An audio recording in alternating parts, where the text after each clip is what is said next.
Bendiciones, amados hermanos. Hoy más tempranito y una noche lluviosa, pero gracias por los que nos acompañan y también los que nos acompañan a través del video y los que lo comparten en este live del estudio bíblico de los miércoles, en la experiencia de estudiar el libro de Marcos, capítulo 11. Ya estamos en Marcos 11. El libro de Marcos y Marcos 11 es temas diversos. Marcos 11, en términos de situarnos teológicamente, ya sería la semana de la pasión. Vamos a ver hoy la entrada triunfal, la visita del Señor al templo, y después de aquí comienza la semana de la pasión. Aquí en Marcos capítulo 11. Marcos tiene 16 capítulos en términos de la forma que está dividido, ¿verdad? Recuerde que antes se escribía un libro completo, pero después, para poder uno leerlo mejor, se hicieron los capítulos, versículos, y por eso que a veces pues hay discrepancias teológicas de que un capítulo no ha terminado, pero en términos nuestros dice el 12, pero era lo mismo que estaba pasando en el 11. Pues, pero decidieron dividirlo así. Eso no altera necesariamente la revelación de la palabra, ni el hilo teológico. Eso por lo que pues, nosotros los que enseñamos, estudiamos un poquito más, ¿verdad? Y hacemos la diferencia para que el que está con nosotros estudiando, pues pueda ver la diversidad o la amplitud, ¿verdad? Del análisis, en ese sentido. Nada, como bien dice el título general, la entrada triunfal en Jerusalén, y dice, cuando se acercaron, de hecho, esto aparece también en el libro de Mateo 21, Lucas 19 y Juan 12. O sea, la entrada triunfal es tan relevante que los 4 evangelios la contienen. Y es porque los 4 evangelios contienen la pasión, la muerte de Jesús y la resurrección. Porque esa es la médula del propósito de lo que Cristo vino a hacer. Nosotros explicamos esto de una manera detallada en términos del plano físico, pero todo lo que está pasando aquí, y por eso la relevancia que tiene que aparecen todos los evangelios, porque hay cumplimientos proféticos, tanto en el libro de Salmos y en los profetas, o sea, ahí se cumplió. Empieza el proceso de terminar la relación con Israel y ampliarlo a toda la humanidad de una manera diversa y amplia, y también está la lucha espiritual de la derrota de Satanás y la derrota del pecado y la garantía de la vida eterna y la eternidad. O sea, que a veces nosotros nos circunscribimos hoy las pláticas y las predicaciones bien dramáticas y detalladas de la parte humana, pero aquí hay una serie de situaciones que están ocurriendo que son bien diversas y está la cuestión espiritual de este asunto. Por eso es que tú y yo podemos tener la autoridad sobre diferentes circunstancias, por lo que ocurrió en este evento, que la historia inclusive lo puso antes y después de Cristo. Hasta la historia se sincronizó. Y otros ven a Cristo como un profeta, ¿verdad? En términos de las otras religiones, pero nosotros lo vemos como el Mesías prometido al pueblo de Israel, pero lo vemos como nosotros como el Cristo Salvador, porque era Mesías para los judíos que eran que esperaban un Mesías. Nosotros no estamos esperando ningún Mesías porque ni siquiera estamos en la historia en ese momento, pero ahora ese Cristo tiene relevancia en nosotros porque lo que Él hizo es por los siglos de los siglos. Entonces los que ya nacimos y los que están por nacer tienen el beneficio de la redención por causa de lo que Cristo hizo por todos nosotros.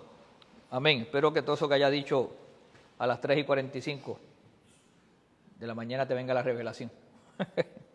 Ahora, cuando se acercaban a Jerusalén, junto a Betfagé y a Betania, frente al monte de los Olivos, Jesús envió a 2 de sus discípulos y les dijo: id a la aldea que está enfrente de ustedes, y luego que entréis en ella, hallaréis un pollino atado, en el cual ningún hombre ha montado, y desatarlo y traerlo.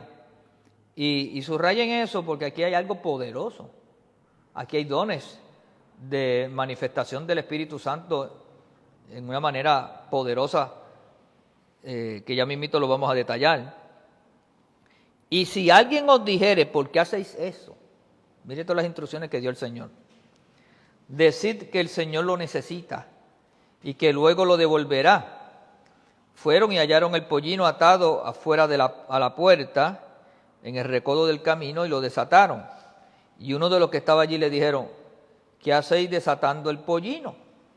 Ellos entonces le dijeron como Jesús había mandado, y los dejaron. No hubo controversia. Y trajeron el pollino a Jesús y echaron sobre él sus mantos, y se sentó sobre él. También muchos tendían sus mantos por el camino, y otros cortaban ramas de los árboles y las tendían por el camino. Y los que iban delante y los que venían detrás daban voces diciendo, Hosana, bendito el que viene en el nombre del Señor, bendito el reino de nuestro padre David, que viene, Hosana en las alturas. Y entró Jesús en Jerusalén y en el templo, y habiendo mirado alrededor todas las cosas, como ya anochecía, se fue a Betania con los 12. Bueno, vamos a analizar varias cosas que ocurrieron aquí y vamos a extrapolar algunas a nuestro tiempo presente. Jesús y sus discípulos, junto con otros peregrinos, ahora se acercaban a Jerusalén, la meta a la que había señalado su ministerio por mucho tiempo. O sea, él había hablado ya proféticamente y lo había dicho que esto iba a ocurrir. Betfagé, que es una de las ciudades que habla ahí, Betfagé y Betania. Betfagé significa casa de los higos verdes.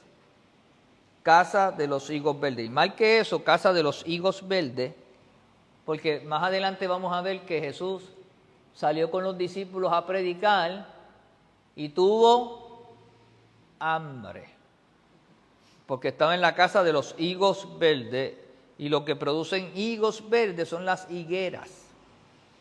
Y ya ustedes saben lo que pasó con la higuera, que mal que eso ahí.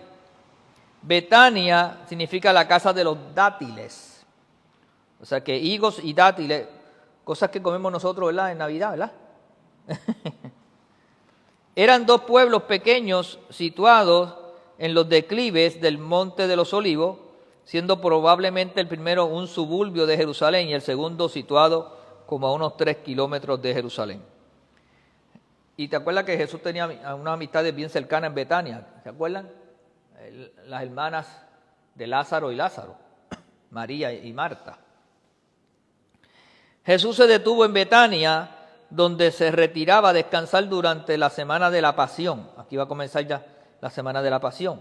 Y envió 2 de sus discípulos a la villa opuesta, probablemente a Betfagé. Quizás Pedro era uno de los 2, por eso tiene registros de todos los detalles. Allí debían encontrar un pollino atado en el cual ningún hombre se había montado. Era un pollino virgen, nuevo, brand new, ¿verdad?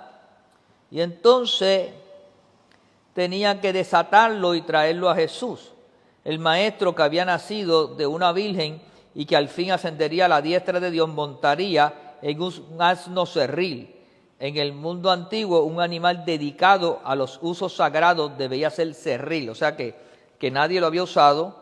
Esto era digno, ¿verdad?, de una persona como Jesús, que se convertía en la manifestación de un Mesías. Ahora, fíjense algunos detalles que ya mismo seguiremos hablando, desmenuzando. ¿Cuán específico fue el Señor? Había una profecía sobre esto que más adelante la voy a mencionar, pero aparte de una profecía, tuvo el detalle de decirle específicamente, yo no sé si el Señor tenía un GPS espiritual, o unas coordenadas, o un satélite que podía decirle específicamente dónde era, pero le dijo con lujo de detalle el lugar, el sitio, dónde lo iba a encontrar, quién le iba a hacer la pregunta, cómo le iban a contestar. Mire el don de ciencia y el don de sabiduría involucrado a la palabra profética, todos los misterios que en el mundo espiritual se pueden desarrollar. Por eso es que a veces nosotros no podemos minimizar el mundo espiritual. No podemos minimizar el mundo de lo invisible. Dios te va a dar sueños, te va a dar visiones, te va a hablar, te va a dar revelaciones, te va a dar entendimiento, te va a abrir los ojos espirituales. Entonces, nosotros tenemos que salir de nuestro hábitat o sistema natural de todo razonarlo. Hay cosas que tienen que ser razonadas, pero el mundo del espíritu y el mundo de la fe opera en otra dimensión. Entonces tú y yo tenemos que abrirnos a ese mundo espiritual si queremos ser efectivos. Necesitamos la lógica y la razón, las emociones, como yo prediqué hace unos domingos atrás, pero también el ser espiritual tiene que manifestarse y desarrollarse, porque hay cosas que tú no las puedes analizar ni resolver con la lógica. ¿Ves cómo yo me enfrento a una enfermedad o a un problema económico cuando ya tú has hecho toda la lógica, vida y por haber, y no hay forma y manera? Tú dices, pues yo necesito aquí apelar al mundo espiritual, porque Dios tiene la solución. Un día había que pagar contribuciones y la cosa estaba difícil y el Señor le dio una palabra a Pedro y le dijo, vete y pesca, y en el primer pez que vas a encontrar, ahí va a ver lo que tú... El Señor sabía cuál era el pez en el momento que tenían que hacerlo y que tenía el dinero exacto. Y eso va a ocurrir así, pero eso depende de nuestro desarrollo y nuestra fe espiritual. Ya mismo veremos un milagro sobre eso ahí. Si el propietario, que bien pudo haber sido uno de los seguidores de Jesús, ponía alguna objeción, debían decirle, el Señor lo necesita. Mire que a veces nosotros buscamos las palabras más rebuscadas para hablar con alguien, y lo que tenemos que ir bajo la unción de Dios es decir una palabra sencilla. Porque no se trata de lo que tú digas, se trata de lo que Dios va a hacer. Y era sencillo, el Señor lo necesita y pronto lo devolverá. Entonces te lo vamos a devolver.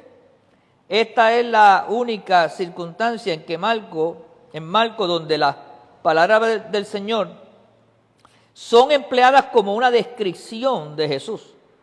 Era suficiente identificación para el dueño del asno y suficiente razón para dedicar su propiedad al servicio del Señor. O sea, esto es tan específico que no solamente es las instrucciones que Jesús está dando, sino que ya el Señor... Esto se me parece a la viuda de Sarepta de Sidón, que Elías viene a la viuda porque Dios le habla que vaya allí y le dice con quién se va a encontrar. Pero ya Dios le había hablado a la viuda. Ya Dios le había hablado al dueño del asno. Vienen a buscar el asno. 2 personas. Son de los discípulos de Jesús. Te van a decir estas palabras. Déjaselo. Porque instrumento mío eres tú y el asno. Y ellos te lo devolverán. Por eso el hombre lo tomó eso bien tranquilo. Mire, el hombre lo toma con tranquilidad. ¿Verdad? Y luego dice que era suficiente identificación para el dueño del asno y suficiente razón para dedicar su propiedad al servicio del Señor. ¿Quién seguirá el ejemplo de ese seguidor anónimo? Dice que lo hallaron los pollinos atado a la puerta afuera de la calle. Cuando uno de los que estaba allí le inquirieron por su acción, ellos le contestaron como Jesús le había mandado y les permitieron traer el pollino a Jesús. No trates de salirte de las instrucciones que el Señor te dio. A veces nosotros queremos arreglar tanto las cosas y el Señor te ha dicho, ve y haz esto. Y nosotros complicamos los procesos. Hazlo como es. Porque si tú lo haces como es, la gloria es del Señor. Si tú te metes a hacerlo a tu forma, ya Dios te para y dice, pues si lo vas a hacer tú, pues llévate tú la gloria. Cuando uno de los que estaba allí, ya eso lo leímos, fueron una evidencia del conocimiento supernatural de Jesús. Allí había una evidencia. Cuando estos hombres fueron allí, ellos tuvieron que haberlo testificado, tal como Jesús lo dijo. Ocurrió, ¿verdad? La pregunta importante es ¿por qué Jesús escogió ir montado a la santa ciudad? Su propósito era cumplir la profecía de Zacarías capítulo 9 y el verso 9. Alégrate mucho, hija de Sión, da voces de júbilo, hija de Jerusalén, he aquí, tu rey vendrá a ti, justo y salvador, humilde y cabalgando sobre un asno, sobre un pollino hijo de asna. Mire qué detallada era la profecía de Zacarías. Y aquí vino el cumplimiento, ¿verdad? Era una verdadera y abierta aseveración de un de su mesianismo. Pero el judaísmo no esperaba esto y como consecuencia no podía entender ni aceptarlo. Su propósito no era destruir a Roma, sino romper el poder del pecado. Oiga bien, los judíos esperaban un Mesías que venía a doblegar al imperio romano. No, Cristo vino a romper con el imperio del pecado. Por lo tanto, el reino del Señor es un reino que rompe con el pecado. Eso es lo que vino a destruir, a deshacer las obras del diablo. Por lo tanto, su propósito era romper con el poder del pecado. Su papel de Mesías todavía estaba velado para el pueblo por su ceguera, un hecho que hizo llorar a Jesús sobre la ciudad. Lucas 19, 41 al 42. ¿Se acuerda que después Jesús lloró sobre la ciudad en Lucas? Por lo tanto, después de echar sus mantos sobre el pollino, sin ensillar, Jesús se sentó sobre él. Y entró como entra un rey. Por eso era que ellos comenzaron a adorarle como rey, Hosana. Y los que iban delante en la procesión, posiblemente algunos que habían venido desde la ciudad, y los que venían detrás, quizás peregrinos de Galilea, daban voces diciendo, Hosana, que significa Dios salve, salve ahora, cumpliendo el Salmo 29.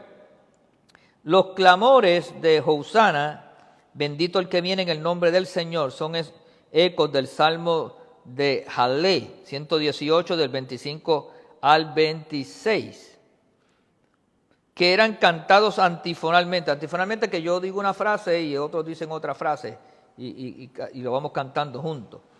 Por los peregrinos que se acercaban a Jerusalén y los levitas que los recibían en la puerta santa, sin duda. Y sin embargo, muchos de la multitud esperaban que este profeta de Nazaret, Mateo 21, 11, en alguna manera apresurara el reino mesiánico. Bendita es la venida del rey de nuestro padre David, Hosana en las alturas.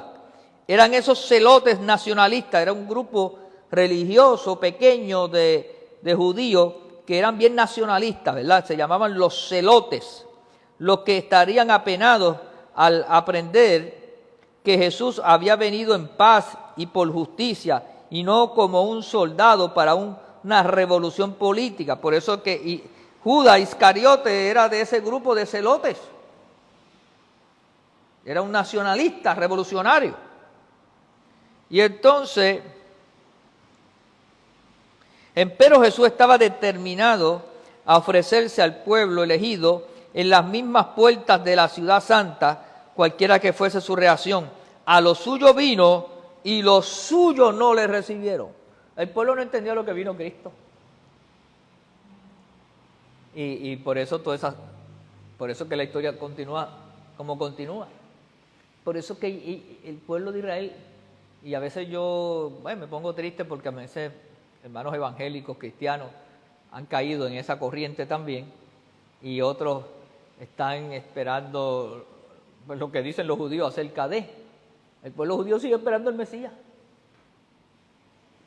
Y qué triste, ¿verdad? Esperando un Mesías que ya vino. Es cierto, ¿verdad? Y no solamente eso, que ellos siguen esperando al Mesías y ellos están esperando reconstruir el templo y están esperando hacer un montón. Por eso es que ellos quieren sacar la mezquita aquella de Omán. Y esta guerra no van a terminar, porque entonces los otros dicen que allí es que tiene que estar la mezquita. ¿Y quién se mete en ese bochinche? Porque ninguno. ¿Y qué le queda al pueblo de Israel? El muro de los lamentos. Porque eso es lo que la pared del templo es el muro de los lamentos. Los que no han estado allí no se dan cuenta de eso, pero la pared, ese muro que están ellos orando allí, es el muro de los lamentos para ellos, pero era la pared del templo. Y sobre esa pared del templo construyeron la mezquita de Omán, la segunda mezquita más importante para el mundo árabe, entiéndase el Islam, los musulmanes.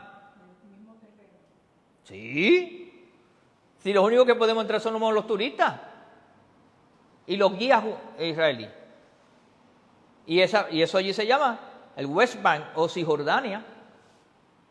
Busque el mapa para que lo vea todo allí. Pero mire, es una cosa de una pared, Entonces, es una locura. Créanme que es una locura. Es una mezcla allí que... Entonces, todavía el pueblo judío está esperando que va a venir y que ellos van a conquistar y que el Señor va a venir y va... Yo a veces no entiendo porque ellos, cuando reciben todo ese grupo de turistas, la mayoría de los que van no son judíos allí, son cristianos. Pero hay un refrán que por ahí dice que el Señor don dinero, money talk. Entonces ellos te reciben, pero ellos están, nosotros diciendo que venimos a ver lo que el Señor hizo y ellos dicen, ese no es el Señor, estamos esperando al Señor. Dios nos ayuda a todos. Amén. Por lo tanto, en la llamada entrada triunfal entró Jesús y a la ciudad, y en el templo, habiendo mirado alrededor todas las cosas, sintió dolor y enojo por la evidente corrupción. ¿Cuál corrupción? La que había religiosa allí en el templo, porque ellos desvirtuaron el templo. Por lo tanto, pero debido a que era tarde ese día, se fue a Betania con los 12 y esperó la hora propicia hasta la mañana. Y después más adelante vamos a ver qué fue lo que pasó allí en el templo. Ahora déjeme hacer un análisis breve para que usted entienda que en este punto sería útil incluir un bosquejo de la cronología de Marcos para la semana de la Pasión, lo que nosotros llamamos la Semana Santa. Domingo de Ramos, que es la entrada triunfal a Jerusalén y el regreso a Betania, donde se fueron a descansar. Lunes por la mañana se levantan porque van a ir a ministrar y Jesús maldice la higuera y ese día hace la limpieza del templo, lo que se quedó inconcluso el día anterior. Martes, parábolas, historias de controversia y otras enseñanzas. Miércoles, unción en Betania y la traición de Judas. Jueves, preparación para la Pascua, la última cena, Getsemaní, arresto y juicio eclesiástico. Viernes, juicio ante Pilato, condenación, crucifixión, sepultura. Sábado, Jesús en el sepulcro. Y dice sepulcro, sabemos que está dando la batalla en las profundidades. Domingo de Pascua, por la mañana, resurrección. Básicamente eso fue lo que pasó desde esta enseñanza hasta Marcos 16.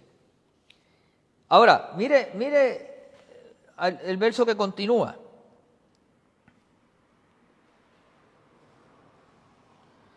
(12:14). Al día siguiente, cuando salieron de Betania, tuvo hambre. Aquí vemos la parte humana y física de Jesús. ¿Ve? Como todos nosotros. Jesús estaba en un cuerpo humano. Y viendo de lejos una higuera que tenía hojas. Recuerde que estamos en Betfagé, casa de higos. Era un lugar que había muchas cosechas de higuera y la higuera produce higos. Algo que en el camino la gente comía y se alimentaba, y con los dátiles y con las frutas. Y estaban, eso me trae a mí a la memoria un recuerdo. Antes nosotros íbamos a ciertos pueblos de familiares y yo tuve una experiencia de que había unos familiares que tenían una finca en Lares. Y recuerdo yo que cuando íbamos camino a la finca, que era de la casa a la finca, era como decir de aquí a mi café. Y se iban al Jibo, se iban en los camiones. Por el camino, Lares es un sitio que tiene mucha china. Y del camión mismo se paraban y le decían, ¿se quiere llevar un saco de china? Un saco de china es un saco. Pero para ellos eso era común. Se paraban allí del camión, sacaban 3 y 4 sacos, porque eso estaban cargados. Como la finca era de ellos, pero ahí mismo en el camino. Y bajábamos después en la finca, te daban plátano y te daban otras cosas. Pero lo que quiero narrar con esto es que en aquellos lugares habían cosechas y la gente se podía alimentar y se los permitían porque había abundancia. Cuando entonces Jesús viendo de lejos una higuera que tenía hoja en una higuera, era indicativo de que tenía higos. Por lo tanto, Jesús se acercó porque la apariencia de la higuera lo invitó ¿a qué? A consumir. Y fue a ver si tal vez hallaba en ella higos o en ella algo. Pero cuando llegó a ella, nada halló, sino que hojas nada más, entre tu vida y mi vida. Así hay gente que nada más es de qué, de sombras nada más, de apariencia. Hay circunstancias en la vida que son apariencia, aparentemente, pero no había qué, sustancia, no había fruto. En la vida te vas a encontrar con mucha ceguera, con muchas situaciones que son apariencia nada más. Aprende entonces a examinar, a discernir, a buscar. ¿Y qué pasó? Pero cuando llegó ella, nada halló sino hoja, pues no era ¿qué? Tiempo de higo. Entonces, ¿por qué estaba florecida si no era tiempo de higo? Era un engaño entonces.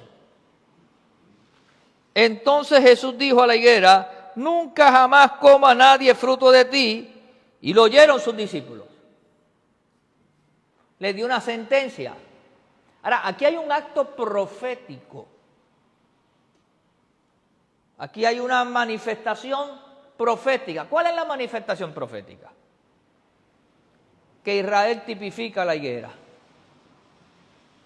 Una higuera que era de apariencia nada más, que hojas nada más, pero no tenía frutos. Y Jesús dijo, yo he venido aquí a buscar fruto, he predicado, llevo 3 años, y ustedes lo que son es hoja nada más, no han cumplido el propósito, hasta aquí llegamos. Y maldijo la higuera. Y se acabó la higuera. Más adelante vamos a ver que se acabó la higuera. Todavía hay gente buscando fruto en una higuera que está maldita. Bendito Dios. Bendito Dios. No puede estar buscando. Ya el Señor cambió esto. Vamos a verlo. Vinieron pues a Jerusalén y entrando Jesús en el templo comenzó a echar fuera los que vendían. ¿Se acuerda que él vio del templo? Estaban pasando unas cosas en el templo, pero esa noche no hizo nada, ¿verdad? Porque había gente que vendían y compraban en el templo, en el atrio del templo. Había un grupo de personas allí haciendo una serie de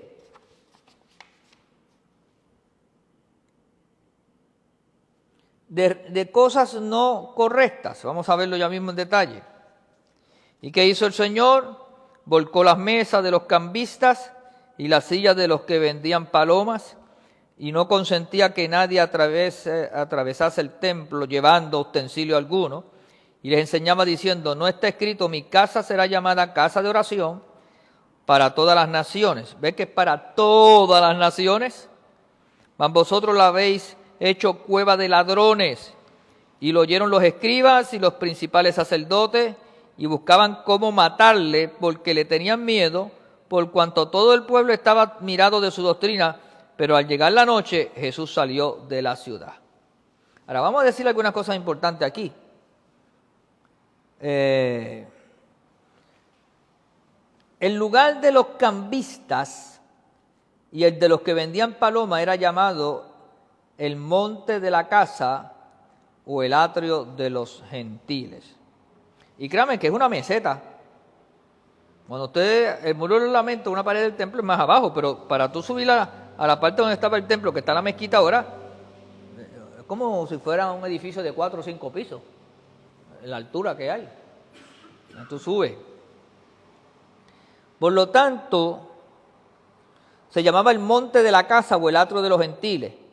Era un patio espacioso que rodeaba el templo propiamente dicho y estaba abierto para los gentiles tanto como para los judíos. Acuérdense que los judíos podían llegar hasta el atrio, pero los gentiles podían llegar hasta el patio, porque Jerusalén era una ciudad de intercambios comerciales. Ahora, ¿qué pasó? Se requería que cada varón adulto judío pagara una tasa anual de medio ciclo para el sostén del templo. Había una contribución para el templo que los judíos religiosos le habían impuesto al pueblo. Allí estaban presentes los cambistas. Los cambistas eran los que hacían el negocio, especiales del dinero para cambiar la moneda extranjera por la moneda antigua hebrea o el tirio, que era la clase de dinero exigido. O sea que hasta los gentiles cuando llegaban tenían que pagar también. Había una cuota de entrada. La transacción contaba un 15%. El principal abuso, sin embargo, estaba en la venta de la paloma y animales para el sacrificio, controlada por la opulencia y aborrecida por los sacerdotes saduceos. Los mismos sacerdotes saduceos estaban molestos con los sacerdotes fariseos. Había una pugna, porque cobraban y los otros querían que fuera gratis. ¿Para qué eran estas palomas? Los pobrecitos eran los que no podían llevar el animal y compraban un avecito, una paloma, y se la cobraban. Entonces, ¿qué pasaba? Y no era que no la cobraran, que la cobraran a esta gente con exceso. Era una carga.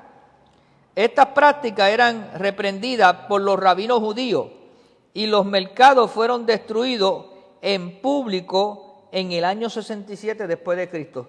3 años antes que entrara, finalmente, porque la destrucción es en el año 70 del templo, pero 3 años antes el general Tito estaba invadiendo y destruyendo y la guerra esa duró 3 años.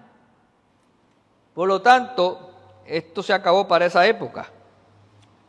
La ira de Jesús se levantó principalmente por los olores ofensivos, el ruido y la confusión del lugar, que hacía imposible que los gentiles adoraran a Dios en el único lugar del templo en donde se les permitía. Pues como ellos no podían participar de los demás, pues tenían que adorar allí en el patio, y aquello parecía una plaza del mercado. ¿Cuántos iban aquí a las plazas del mercado? Que eso era un bullicio, un ruido.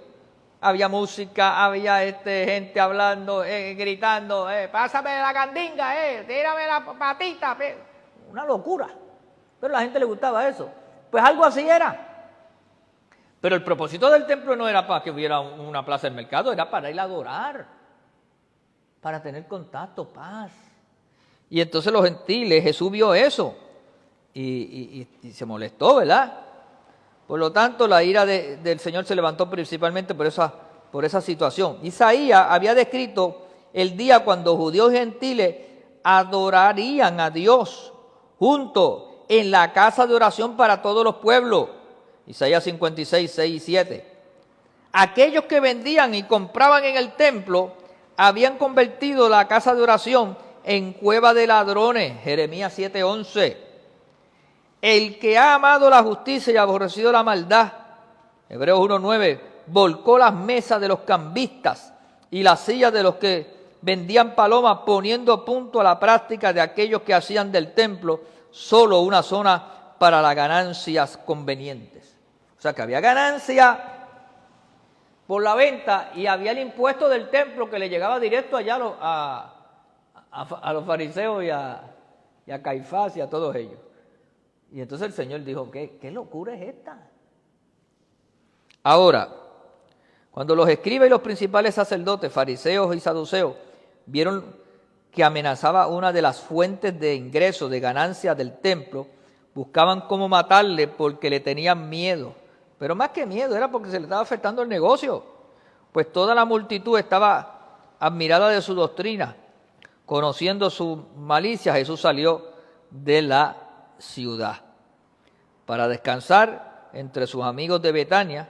En el segundo acto mesiánico de la semana, el Señor del templo repentinamente había venido a su templo como fuego refinador y como jabón de lavadores. Malaquías 3, del 1 al 3. Ve que se fueron cumpliendo las profecías, cada una de ellas en una manera, podríamos decir, hasta sistemática.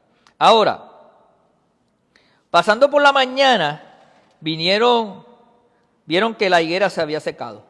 ¿Se acuerda? Desde las raíces. Entonces Pedro, acordándose, le dijo, maestro, mira, la higuera que maldijiste se ha secado. Por lo tanto, aquí demuestra el poder de Dios, autoridad, cumplimientos proféticos. ¿Ves? Nosotros tenemos que ampliar nuestra mente espiritual a entender que hay cumplimientos proféticos, que hay lanzamientos proféticos, que hay autoridad sobre las circunstancias con un propósito.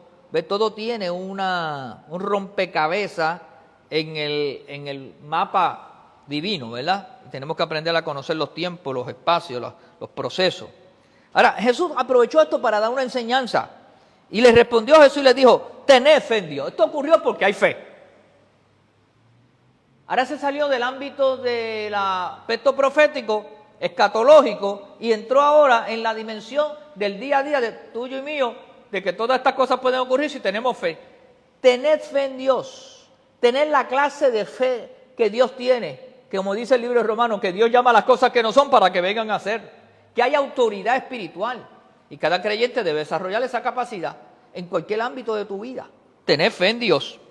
Y luego dice, porque de cierto os digo, o verdaderamente os digo, que cualquiera, y cualquiera incluye a cualquiera, que dijere a este monte. Y para el judío, ya ellos tienen en su mente las comparaciones de lo que es un monte. Y un monte para el judío como para nosotros era una dificultad, era común. Cuando hablaban de mueve montañas, las montañas eran los problemas, las dificultades, las cosas que había que superar. Por lo tanto, cuando Jesús usa esa palabra, tiene una connotación que ellos pueden entender con facilidad y que ya nosotros como iglesia, como hemos oído tanto este mensaje, lo entendemos y sabemos que los montes son los problemas o las dificultades. Jesús le dice, cualquiera que le diga esta dificultad o problema o este monte, quítate y échate en el mar y no dudare en su corazón. Y eso es clave para la fe, no dude, no permite que la duda te domine. Si no creyere que será hecho lo que dice, porque es importante que Jesús le dijo a la higuera, le habló a la higuera. Lo que diga le será hecho. Por tanto os digo que todo lo que pidiereis, todo lo que tú digas en oración, creed que lo recibiréis y os vendrá. Eso es algo que yo hago mucho hincapié. Si yo voy a orar por algo, tengo que creerlo. Porque por orar no ocurre, porque si no se convierte en un rezo. No, la oración hay que creerla. ¿Y qué dice luego? Y cuando estéis orando, perdonad si tenéis algo contra alguno. Eso es parte del Evangelio, eso es parte de la liberación. Para que también vuestro Padre que está en los cielos os perdone a vosotros vuestras ofensas. Porque si vosotros no perdonáis, tampoco vuestro Padre que está en los cielos os perdonará vuestras ofensas. Ese es el Padre nuestro.